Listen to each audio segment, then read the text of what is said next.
değil mi? Buğulamamızı Deyəndə kanala abunə olun, videonda like eləyin. Ben de onu dedim de. Sən uzadırsan hə deyən.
Gelirin gelsene.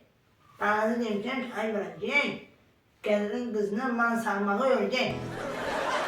O vakit bize mal sarmıştık ya. Ben de anam mal sarmıyordum. Malı da saranda dezir sarıldık.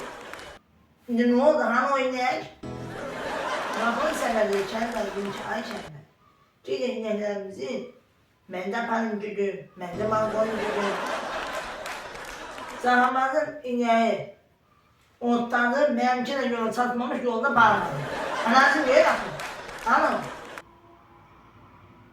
Sağım gelin ben de, gel sonra. Çok sağ olun, var olun. İnki basır basır, ha. Bana da şam konudadır, beni sen öleceğinden masarma. Öz oğlu demişim ki bana, gelinden mehriban ol.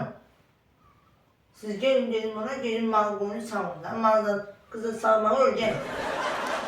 Derdinler beni, ağlamı başımdan aldı bu ceylan.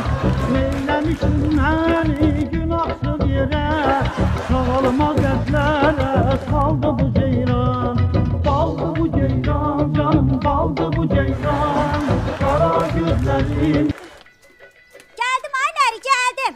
Ben qorxuram. Məynəsi elə bahalı bir şey deyil ki. Litri 1 manatdır da. Bəlkə deyirəm pul verək ala. Da mənim də canım qutarsın süd saxmaqdan.